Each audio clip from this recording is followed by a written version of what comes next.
الحمد للہ رب العالمین والعاقبۃ للمتقین والصلاة والسلام علی سید الانبیاء والمرسلین قال اللہ تعالی وتبارک فی القرآن المجید والفرقان الحمید بسم اللہ الرحمن الرحیم یا ایھا الذین آمنوا لا تقدموا بین یدی اللہ ورسولہ واتقوا اللہ ان اللہ سمیع علیم یا ایھا الذین آمنوا لا ترفعوا اصواتکم فوق صوت النبی ولا تجهروا له بالقول كجهر بعضكم لبعض ان تحبط اعمالكم وانتم لا تشعرون ان الذين يغضون اصواتهم عند رسول الله اولئك الذين امتحن الله قلوبهم للتقوى لهم مغفرة واجر عظيم ان الذين ينادونك من وراء الحجرات اكثرهم لا يعقلون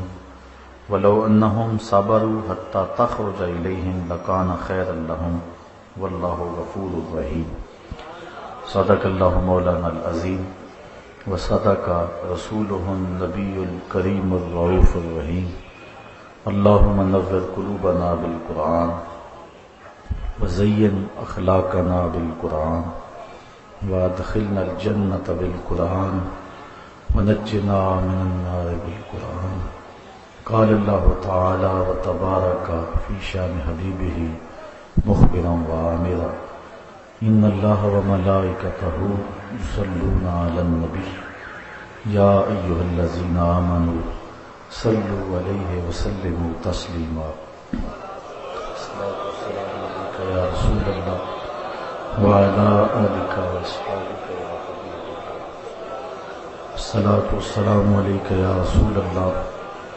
وعلى آلك وأصحابك يا محبوب رب العالمين تمام حمد و ثنا تعریف و توصیف اللہ جل مجدہ الکریم کی ذات بابرکات کے لیے جو خالق کائنات بھی ہے اور مالک ششہات بھی۔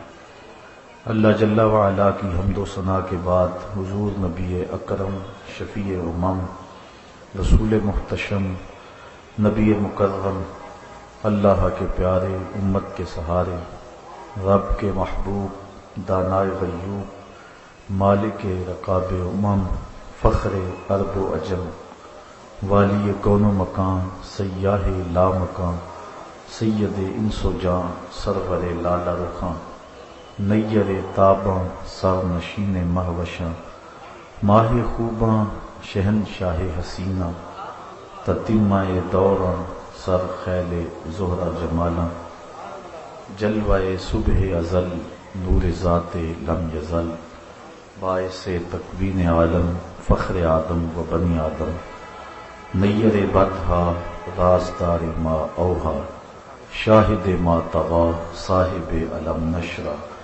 معصوم آمنہ احمد مجتبی حضرت محمد مصطفیٰ صلی اللہ علیہ وسلم کے حضور ناز میں اپنی عقیدتوں ارادتوں اور محبتوں کا خراج پیش کرنے کے بعد معزز محترم محتشم سامعین السلام علیکم ورحمۃ اللہ وبرکاتہ۔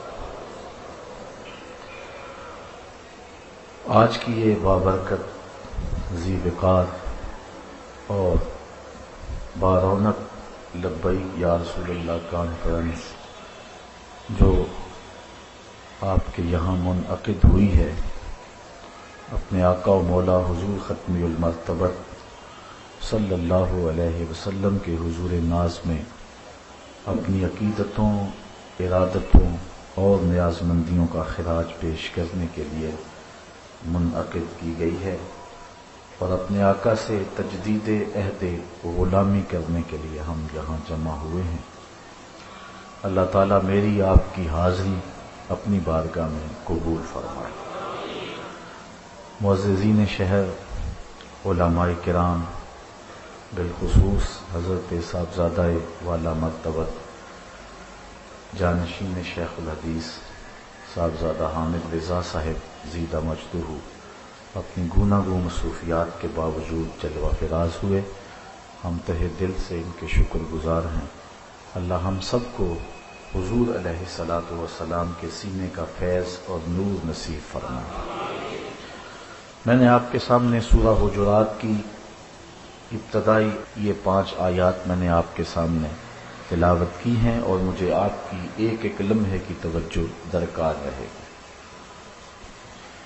ارشاد فرمایا، یا ایھا الذین آمنوا، اے اہل ایمان، لا تقدموا بین یدی اللہ ورسولہ، اللہ اور اس کے رسول سے آگے نہ بڑھو، واتقوا اللہ، اور اللہ سے ڈر جاؤ، ان اللہ سمیع علیم، بے شک اللہ تعالیٰ سنتا جانتا ہے۔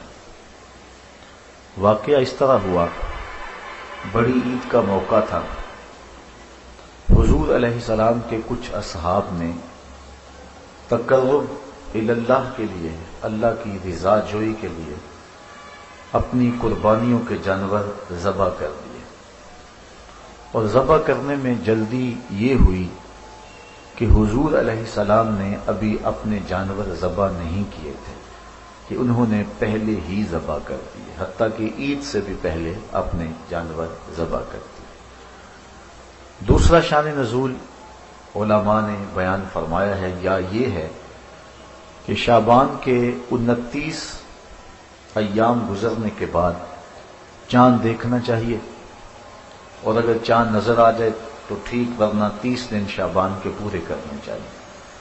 جب چاند دیکھا گیا تو نظر نہ آیا تو کچھ لوگوں نے اگلے دن کا روزہ احتیاطاً رکھ لیا، یوم شک کا روزہ رکھ لیا۔ حضور نے نہیں رکھا تھا، صحابہ نے رکھ لیا۔ تب یہ آیت کریمہ نازل ہوئی، اے ایمان والو، اللہ اور اس کے رسول سے آگے کیوں بڑھتے ہو؟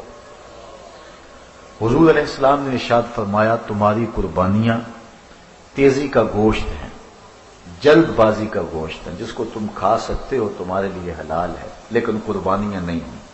انہیں حکم دیا گیا کہ دوبارہ جانور لو اور پھر تم ذبح کرو، چونکہ حضور سے تقدم اختیار کر دیا گیا تھا۔ گو صحابہ نے شعوراً اور قصداً ایسا نہیں کیا تھا، حضور سے مسابقت کا جذبہ نہیں تھا، حضور سے بڑھنے کی نیت نہیں کی تھی، ویسے ہی جلدی کرنے کی خواہش نے یا ایام شک کے روزے میں احتیاط برتتے ہوئے انہوں نے روزہ رکھ لیا۔ گو انہوں نے اس کا قصد نہیں کیا تھا، لیکن نفس الامر میں حضور سے پہل اور تقدم ہو گیا تھا، اس لیے اللہ تعالیٰ نے اس کو گوارا نہ کیا، اور اہل ایمان کو حکم دیا کہ تم اللہ اور اس کے رسول سے آگے کیوں بڑھتے ہو؟ تمہاری قربانی نہیں ہے، تمہارا روزہ روزہ نہیں، جو نبی کے تتبع میں، اتباع میں اور پیروی میں کیا جائے وہ عمل ہے، اور جو نبی کی اتباع اور تتبع میں نہ کیا جائے وہ نیک عمل بھی عمل نہیں ہے۔ اس لیے انہیں حکم دیا گیا کہ تم نے قربانیاں دوبارہ کرنی ہیں، اور تمہارا یہ روزہ نہیں ہوا۔ اب صحابہ نے یہ جو قربانیاں پیش کی تھیں، یہ کس لیے کی تھی؟ اللہ کی رضا کے لیے، اور پہل کس سے ہو گئی تھی؟ حضور سے، کیونکہ اللہ تو قربانی نہیں کرتا، قربانی اللہ کے لیے کی جاتی ہے، روزہ اللہ کے لیے رکھا جاتا ہے، اللہ روزہ نہیں رکھتا۔ اللہ تعالیٰ سے پہل تو نہیں ہوئی تھی نفس الامر میں، حقیقت میں، لیکن اللہ تعالیٰ نے اس کو اپنے سے پہل قرار دیا اور کہا، اے ایمان والو، اللہ اور اس کے رسول سے آگے کیوں بڑھتے ہو؟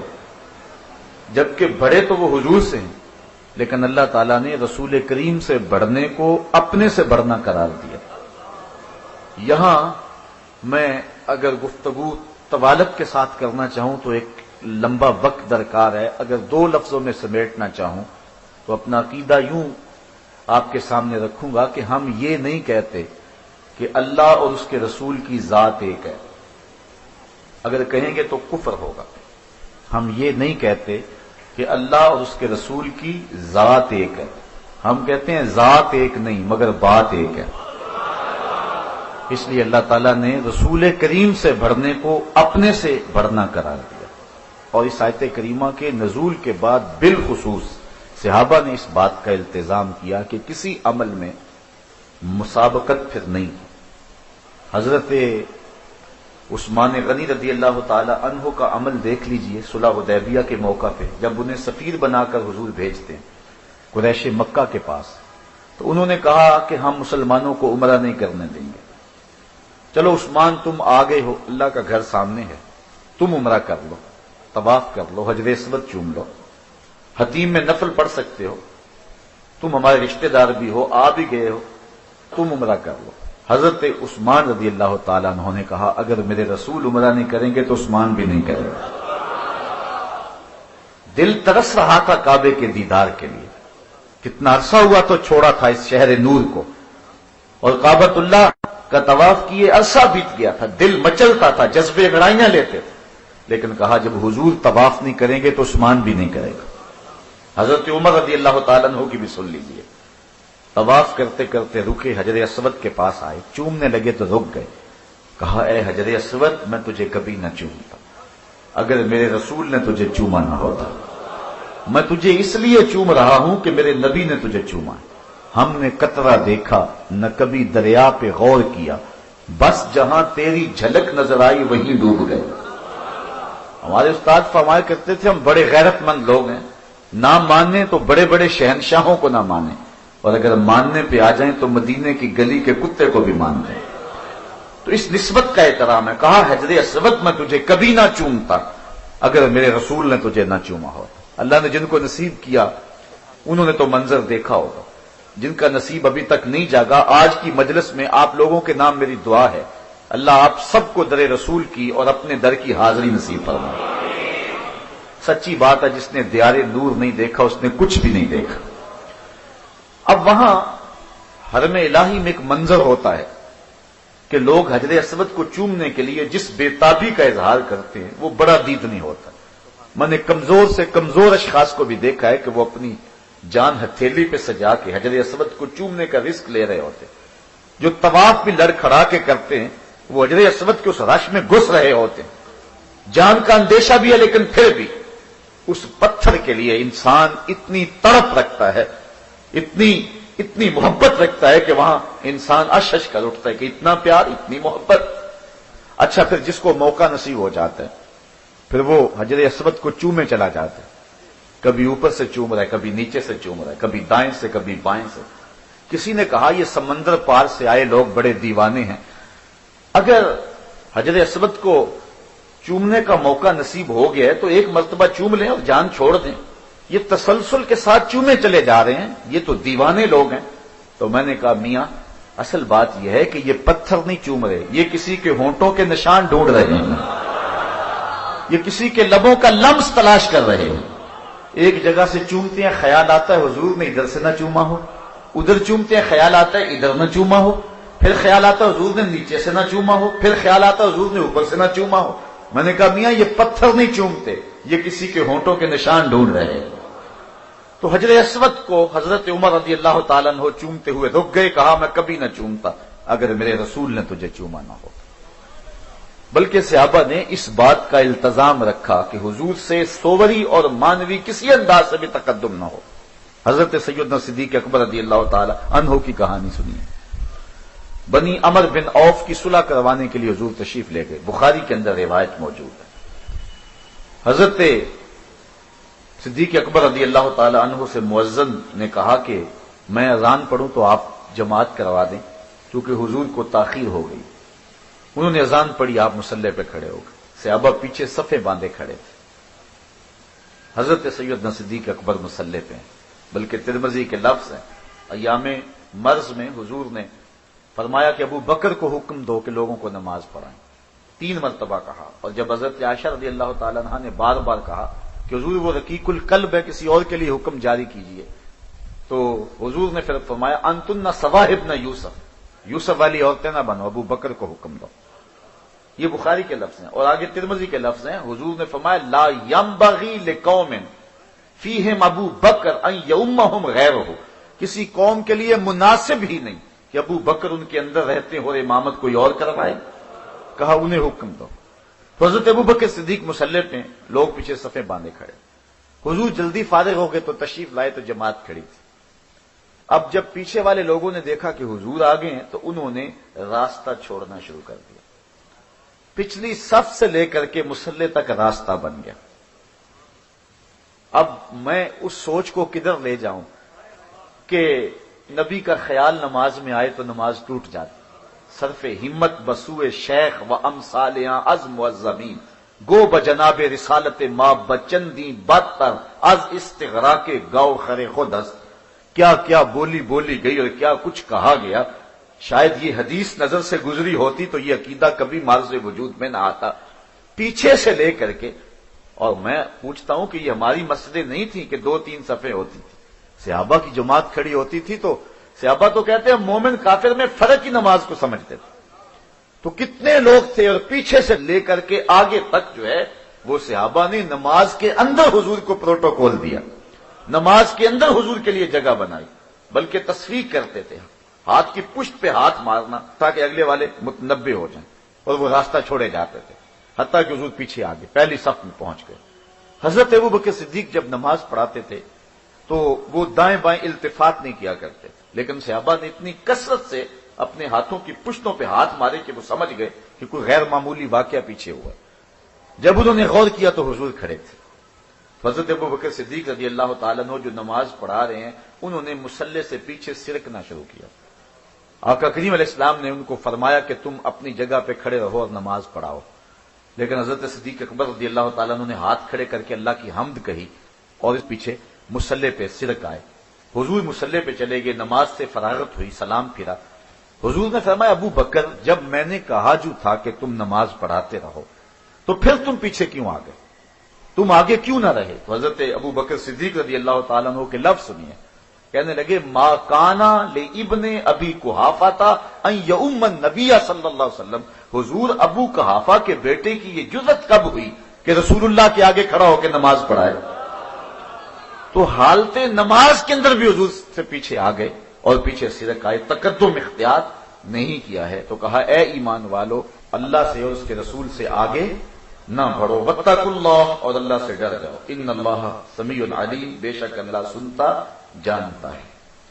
یا ایھا الذین آمنوا، دوسرا حکم، اے اہل ایمان، لا ترفعوا اصواتکم فوق صوت النبی، اس عزت والے نبی کی آواز سے اپنی آواز اونچی نہ کرنا، ولا تجہروا لہ بالقول کجہر بعضکم لبعض، اور جس طرح ایک دوسرے سے چلا کر بات کرتے ہو میرے نبی سے نہ کرنا، ان تحبط اعمالکم وانتم لا تشعرون، کہیں تمہارے عمل برباد نہ کر دیے جائیں اور تمہیں پتہ بھی نہیں چلے۔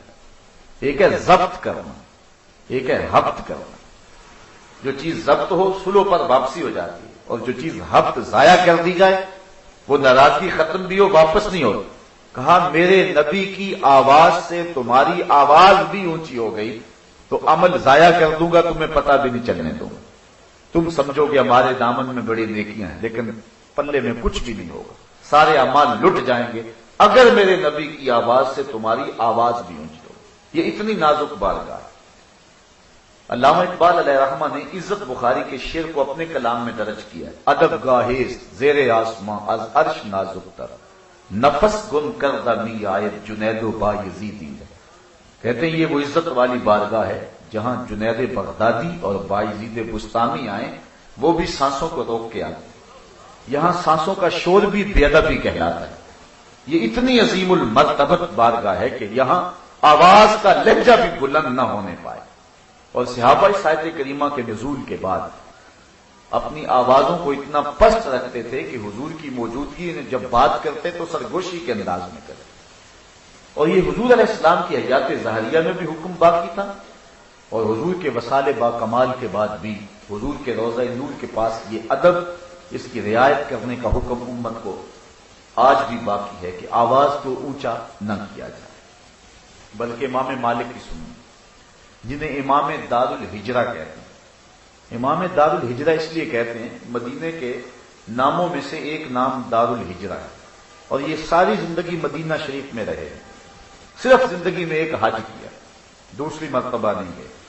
کسی نے کہا کہ آئیے نا حج کرنے کے لیے چلیں، حضرت امام مالک نے کہا فرض تھا میں نے ادا کر لیا، کہا نفلی حج بھی تو کیا جا سکتا ہے۔ تو امام مالک کہنے لگے میں نہیں نکل سکتا شہر مدینہ سے، کہیں مدینے سے باہر موت نہ آ جائے۔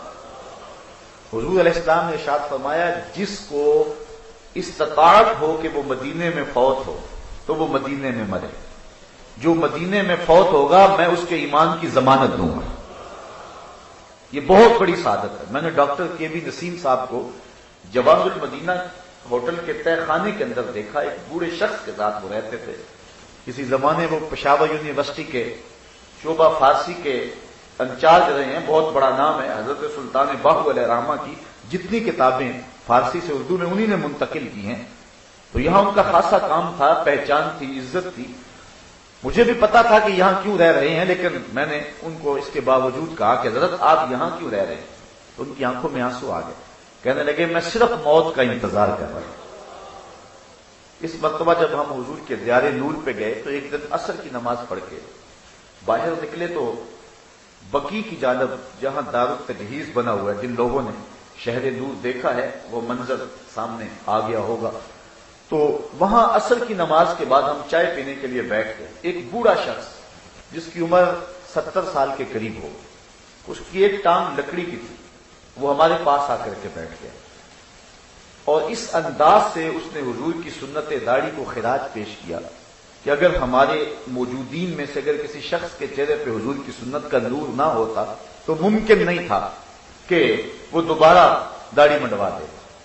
اس انداز سے اس نے حضور کی سنت کو اتنے میٹھے لہجے کے اندر خراج پیش کیا، اور مغرب کا وقت قریب ہو گیا اور شام کے، میں نہیں کہتا اندھیرے چھا رہے تھے، مدینے کی شام بھی بنارس کی صبح سے حسین ہے۔ اس دیس کے پتھر بھی مخمل سے لگے مجھ کو، اور نور کے سانچے میں ہر ہار ڈھلا دیکھو۔ مدینے کی شام بھی جو ہے وہ صبحوں سے حسین ہے، روشن ہے، بلکہ وہاں جب شام ہوتی ہے لگتا ہے دن چڑھ آیا ہے۔ تو مسجد نبوی کے میناروں سے اذان کی صدائے دل نواز آنا چاہ رہی تھی، ہمارا جی چاہ کہ ہم جلدی سے مسجد نبوی میں چلے جائیں، لیکن وہ بزرگ اپنی بات کو طول دے رہے۔ ہم نے ان سے جان چھڑانے کی پوزیشن میں ان کو سلام کیا اور کہا کہ اللہ آپ کو لمبی زندگی دے، ہم جا رہے ہیں، اللہ حافظ، السلام علیکم۔ جب یہ لفظ کہہ کر کے میں واپس پلٹا تو ان کے چہرے پہ میں نے دیکھا غصہ ہے، اور میں نے جب غور سے دیکھا تو ان کی آنکھوں میں آنسو تھے۔ میں بڑا پریشان ہوا، میں تو پاکستان میں بھی کوشش کرتا ہوں کسی کا دل نہ توڑا جائے، اور شہر مدینہ میں اس شخص کا میرے سے کوئی دل ٹوٹ گیا، کوئی جملہ میں نے بار بار اپنے لفظوں پہ غور کیا تو میرے لفظوں میں کوئی ایسا سکل نہیں تھا جو اس کے دل کے لیے بوجھ کا سبب بنتا۔ تو خیر میرے قدم رک گئے۔ میں نے کہا کہ بزرگوں میں نے کیا بری بات کہی ہے؟ میں نے یہی کہا نا اللہ آپ کو لمبی زندگی دے، اور آپ ناراض ہو گئے۔ تو وہ بزرگ رو پڑے، کہنے لگے 46 سال ہو گئے مجھے مدینے میں موت کا انتظار کرتے، اور تم اب بھی مجھے زندگی کی دعائیں دے رہے ہو۔ میں تو چاہتا ہوں کہ مجھے شہر کے اندر موت آ جائے۔ تو وہ شہر جس میں مرنا بھی آبرو ہے، علامہ اقبال کے شہر میں آیا ہوں، چلو اس حوالے سے مجھے اقبال کا ایک قصہ یاد آ گیا۔ اقبال نے بھی آرزو کی ہے، آپ کلیات اقبال اٹھائیں، بحضور رحمت للعالمین، اس عنوان کے ساتھ اقبال کی مثنوی کے اندر ایک آرزو ہے۔ وہ حضور کی تعریف کرتا ہے، مدح و ستائش کرتا ہے، گرد تو گردت حریم کائنات، از تو خواہم یک نگاہ التفات، بوریا ممنون خواب رات تش، تاج کسرا زیر پائے امتش، شش جہت روشن بتاب روئے تو، ترکو تاجی کو عرب ہندو ہے تو۔ اب تعریف کرے جاتا ہے، اور پھر تعریف کرنے کے بعد کہتا ہے حضور میں تعریف کر رہا ہوں آپ کی، میں آپ سے ایک آرزو کرنا چاہتا ہوں۔ پھر اقبال دوبارہ حضور کی مدح شروع کر دے، کہتا ہے ہمت نہیں پڑ رہی، چھوٹا منہ بات بڑی۔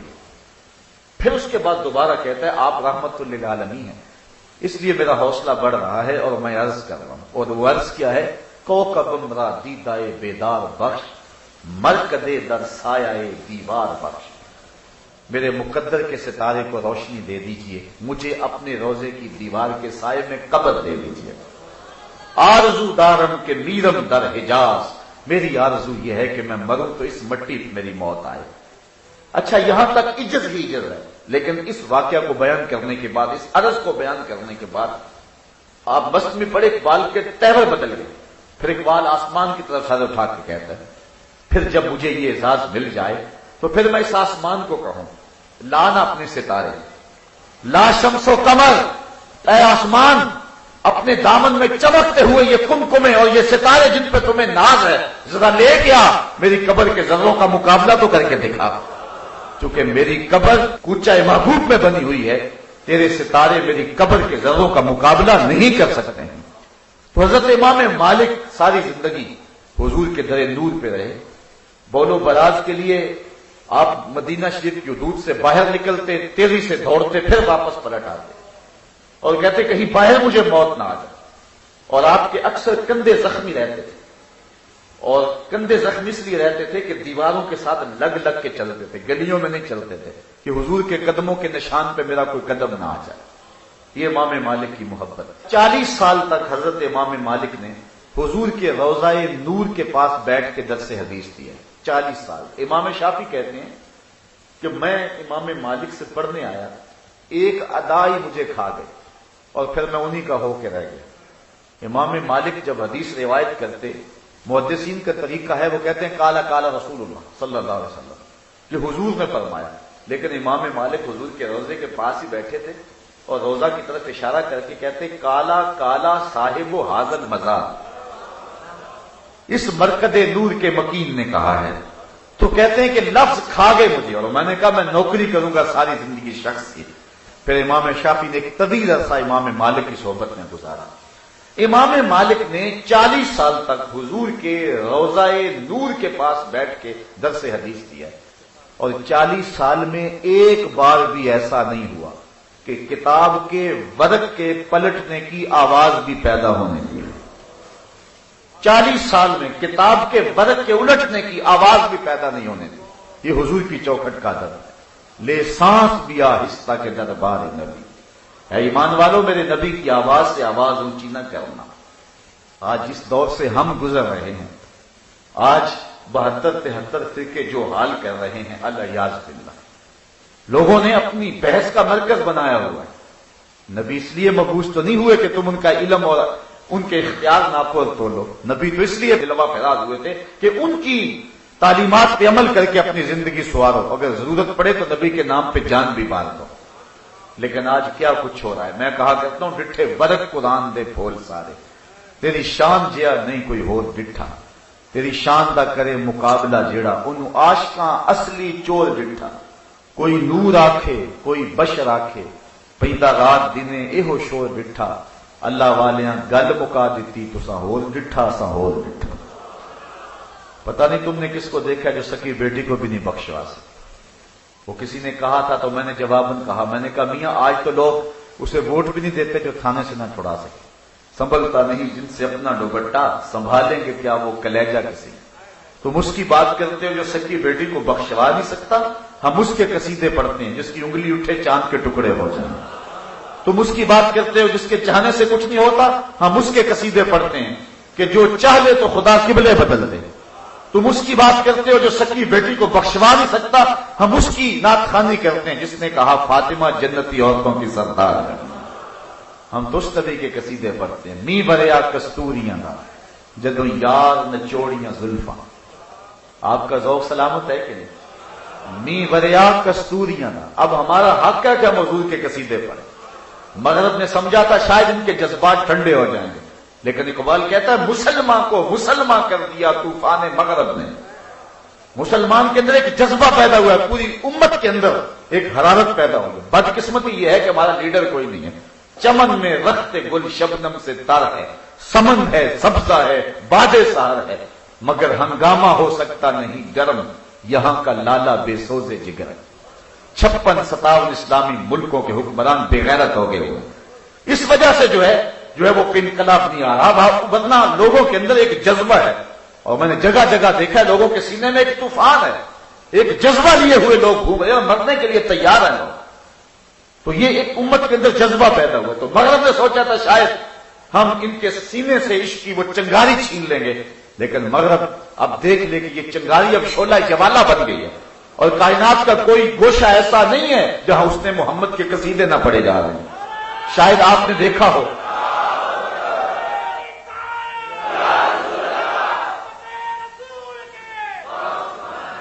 تو ہمارے اوپر لازم ہے کہ اب حضور کی قصیدہ خوانی پوری قوت اور پورے بانپن کے ساتھ کریں۔ تو بات کر رہا تھا می بریا کستوریاں دا جدوں یار نچوڑیاں زلفاں، تے قبلہ عہدے بنیا سائن جدے یار نے موڑیاں زلفاں۔ ہم درست نبی کے چاہنے والے. آپ کو واقعہ تو یاد آ گیا ہوگا. کہاں یہ خیال کہ نبی کے چاہنے سے کچھ نہیں ہوتا، اور کہاں یہ قرآن کی آیت محبوب تو چاہے تو قبلہ نہ بدل دیں. قد نرا تقلب وجهك في السماء فلنولينك قبلة ترضاها. کہا محبوب اگر پروگرام ہو گیا تو پھر بدل لو. قبیلہ بنو سلیم کی مسجد ہے، ظہر کی نماز ہے، 2 رکعتیں پڑھ چکے ہیں، 2 ابھی باقی ہیں. خاطر آتر میں خیال آیا قبلہ بدل جائے تو کیا ہو. طائر سدرہ نشین کے پروں کے پھڑ پڑانے کی آواز آنے لگی. کہا محبوب پروگرام بن گیا، پھر دیر کا ہے کہ ابھی رخ پھیر لو. یا اللہ کی نماز تو پوری ہو لے. صحابہ ذہنی طور پہ آمادہ تو نہیں تھے، چونکہ صحابہ پہلا قبلہ جنہوں نے دیکھا ہے وہ بالکل مسجد قبلہ تین، اللہ آپ کو نصیب کرے زیارت اس کی. پہلا قبلہ بالکل شمال میں اور موجودہ قبلہ بالکل جنوب میں. صحابہ کو تو نہیں پتا کیا ہونے والا ہے، حضور رخ پھیریں گے پریشانی تو ہوگی. لہذا نماز پڑھ لینی دی جائے، اب بتا دیا جائے جو پڑھ لی سو پڑھ لی، آئندہ نماز تو منہ کر کے پڑھیں گے. ہم نے نماز کا وقت بھی بدلنا ہو تو 1 دن پہلے بتاتے ہیں. کل سے نماز ظہر 2:15 بجے پڑھیں گے. اگر اسی دن بتا دیں تو لوگ تو گلے کو آئیں گے، یار ہم تو آئے ہیں 2 بجے کے حساب سے 15 منٹ اور انتظار کریں. تو ہم نے نماز کا وقت بدلنا ہو تو 1 دن پہلے بتاتے ہیں. یہاں تو قبلہ بدلنا تھا، ایک نماز ہی پہلے بتا دیا جاتا. کہا نہیں محبوب ابھی رخ پھیر لو. یا اللہ تیری نماز تو پوری ہو لے. کہا میری نماز بعد میں پوری ہوگی، پہلے تیری مرضی پوری ہو. نی وریا کستوریاں دا جدوں یار نچوڑیاں زلفاں تے قبلہ اودے بنیا سائن جتے یار نے موڑیاں زلفاں. ہم تو اس نبی کے چاہنے، اس نبی کے ماننے والے. تو بات کر رہا تھا کہ کہاں یہ مزاج کے امت ناپنے اور تولنے میں لگی ہے، اور کہاں یہ حکم خبردار میرے نبی کی آواز سے آواز بھی اونچی نہ ہونے پائے. لہجہ بھی اونچا ہو گیا، سب کچھ غرق کر دوں گا، اعمال ضائع کر دوں گا، تمہیں پتہ بھی نہیں چلے گا. تم سمجھو گے کہ ہماری نیکیاں بدستور موجود ہیں، لیکن لٹ جاؤ گے اگر میرے نبی کی آواز سے تمہاری آواز بھی اونچی ہو. اور آگے فرمایا ان الذین یغضون اصواتهم عند رسول اللہ. وہ لوگ جو اپنی آواز کو رسول کریم کے ہاں پست رکھتے ہیں، حضور کی بارگاہ میں اپنی آوازیں نرم رکھتے ہیں، پست رکھتے ہیں. اولئک الذین امتحن اللہ قلوبهم للتقوی. یہ وہ لوگ ہیں جن کے دلوں کو اللہ نے تقوی کے لیے پرکھ لیا ہے. تقوی کی علامت کیا ہے؟ متقی کون ہے؟ جس کی نمازیں زیادہ ہیں، جس کے روزے زیادہ ہیں، جس کی عبادت کا طول و عرض بہت سارا ہے، جس نے حج اور عمرے زیادہ کیے ہیں. اللہ کہتا ہے جو میرے محبوب کا ادب کرتا ہے اس کا دل تقوی کے لیے منتخب ہو گیا. یہ سیدھی سادی نشانی سمجھ میں آ گئی. متقی کون ہے دیکھنا ہے. متقی کون ہے؟ حضور کا نام سن کے جس سے ٹھنڈ پڑ جائے سمجھو متقی ہے. حضور علیہ الصلوۃ والسلام کا ادب جو ملحوظ رکھے وہ متقی ہے. ادب پہلا کرینہ ہے محبت کی کرینہ. بلکہ شہر اقبال میں آیا ہوں تو اقبال کی بات بھی تو یہاں کرنی چاہیے. اقبال سے پوچھا گیا کہ دین کیا ہے؟ 2 لفظ ہی بتاؤ دین کیا ہے. ایک تو تھا 3 گھنٹے کا خطاب کیا جائے کہ دین یہ ہے، 600 صفحات کا مبسوط مقالہ ہو کہ دین یہ ہے. لیکن اگر 2 لفظوں میں پوچھنا چاہو کہ دین کیا ہے تو اقبال کہتا ہے دین سراپا سوختن اندر طلب، انتہائش عشق آغازش ادب. اگر 2 لفظوں میں تشریح پوچھو نا دین کی کہ دین کیا ہے تو اقبال کہتا ہے طلب یار میں جلنے کا نام دین ہے. طلب یار میں جلنے کا نام دین سراپا سوختن اندر طلب. طلب یار میں جلنے اور مرنے اور تڑپنے کا نام دین ہے. اسی لیے کہا تھا نا اس نے اللہ سے تڑپنے پڑکنے کی توفیق دے، دل مرتضی سوز صدیق دے. بجھی عشق کی آگ اندھیر ہے، مسلمان نہیں خاک کا ڈھیر ہے. عشق نہیں تو کچھ بھی نہیں ہے. عشق ہی ابتدائے ذات، عشق ہی انتہائے ذات. عشق نہ ہو تو شرف دین بت قطع تصور ہے. کچھ بھی نہیں پلے بچتا اگر عشق نہیں ہے. یہی حرارت ہے، یہی جذبہ ہے، یہی سب کچھ ہے. تو اقبال کہتا ہے دین کیا ہے؟ دین سراپا سوختن اندر طلب. طلب یار میں جلنے کا نام دین ہے. انتہائش عشق آغازش ادب. ادب سے دین شروع ہوتا ہے، عشق پہ ختم ہو جاتا ہے. تو یہ ہے دین اور یہ ہے دین کی تشریح. تو وہ لوگ تقوی والے ہیں جو اپنی آوازیں حضور کے ہاں پست رکھتے ہیں. لہم مغفرۃ و اجر عظیم. ان کے لیے مغفرت ہے اور اجر عظیم ہے۔ ایک تو اللہ نے بخش دے گا، سارے گناہوں سمیت بخش دے گا، اور دوسرا اجر عظیم۔ اجر عظیم کیا ہے؟ دیکھو، میں اگر کہوں کہ آج میں نے بڑی خیرات کی ہے تو کتنی کی ہوگی؟ 500 روپیہ دے دیا ہوگا، 1000 روپیہ بانٹ دیا ہوگا۔ بڑی خیرات کی ہے تو میرا بڑا کہنا اتنا ہی ہو سکتا ہے، لیکن 1 کروڑ پتی شخص کہے کہ آج میں نے بڑا مال بانٹا ہے تو اس نے لاکھوں بانٹے ہوں گے۔ لیکن اگر ارب پتی کہے آج میں نے بڑا بانٹا ہے تو اس نے کروڑوں بانٹے ہوں گے۔ اگر کھرب پتی کہے کہ آج میں نے بڑا مال لٹایا ہے تو اس نے 15 روپے تو نہیں لٹائے ہوں گے، اس نے اربوں روپے دے ہوں گے۔ جتنا بندہ بڑا ہو اس کا بڑا بھی اتنا بڑا ہوتا ہے۔ تو جب اللہ کہہ رہا ہے کہ میں بڑا اجر دوں گا تو پھر اللہ کا بڑا کتنا بڑا ہوگا؟ جو رسول کا ادب کرتے ہیں اللہ کہتا ہے ان کے لیے اجر عظیم ہے، تو جس کو اللہ بھی عظیم کہہ رہے ہیں تو وہ کتنا عظیم ہوگا؟ اب اللہ کا کلیل دیکھ لیجیے، اللہ کے عظیم کا تو اندازہ نہیں ہو سکتا۔ کل متاع دنیا کلیل، اللہ کہتا ہے محبوب دنیا کا سارا سامان اللہ کی نظر میں تھوڑا ہے، سارا 7 بر اعظموں پہ پھیلی ہوئی کائنات، سمندروں کی تہوں میں پھیلے ہوئے موتی، پہاڑوں کی کوکھ میں چھپے ہوئے خزانے، لوگوں کے پاس مالیاتی اداروں کے پاس سرمایہ، جو کچھ دنیا میں ہے اللہ کی نظر میں تھوڑا ہے، لیکن محبوب کے ادب کرنے والوں کو جو اللہ عطا کرے گا وہ عظیم ہے۔ وہ کتنا عظیم ہے ہم یہاں بے بس۔ ان الذین ینادونک من وراء الحجرات اکثرهم لا یعقلون، وہ جو حجروں کے باہر آ کے آواز دیتے ہیں، اللہ فرماتے ہیں اکثر عقل نہیں رکھتے۔ یہ ایک وقت آیا تھا جو آداب رسالت کی رعایت نہ رکھ سکا، دیہاتی تھے، نہیں جانتے تھے ادب کیا ہے، باہر کھڑے ہو کر کہا یا محمد اخرج الینا، ہماری بات باہر نکل کے سنیں۔ یہ حضور سے انہوں نے کہا، اللہ تعالیٰ کو ان کی یہ ادا پسند نہ آئے، سورہ حجرات کی آیتیں اتاری، اور اسی وجہ سورت کا نام حجرات ہے، حجرے کی جمع حجرات ہے۔ اللہ نے محبوب کے حجروں پہ سورت اتار دی، اللہ اکبر۔ تو کہا ان الذین ینادونک من وراء الحجرات، جو حجروں سے باہر کھڑے ہو کے ندائیں دیتے ہیں، آوازیں دیتے ہیں، اکثرهم لا یعقلون، وہ عقل نہیں رکھتے۔ ولو انہم صبروا، اگر وہ آوازیں نہ دیتے، صبر کر کے کھڑے ہو جاتے، حتی تخرج الیہم، محبوب تو خود ہی آ جاتا۔ بندہ مٹ نہ جائے آقا پہ تو وہ بندہ کیا ہے؟ بے خبر ہو جو غلاموں سے وہ آقا کیا ہے؟ غلام آئے تھے، نبی کو پتا چل گیا تھا کہ غلام آئے ہیں، صبر تو کرتے، نبی خود ہی تشریف لے آتا۔ یہاں تو لفظوں کا سہارا لینے کی ضرورت ہی نہیں ہوتی۔ حضرت حذیفہ بن یمان کی سنی، صحاح کی روایت ہے، کہتے ہیں میری امی نے کہا کہ جا حضور کے پیچھے نماز پڑھ اور حضور سے میرے لیے اور اپنے لیے دعا کروانا۔ کتنی خوش نصیب لوگ۔ آج آپ کی مائیں کہتی ہوں گی بیٹے جاؤ قرآن کا درس سنا، لیکن وہ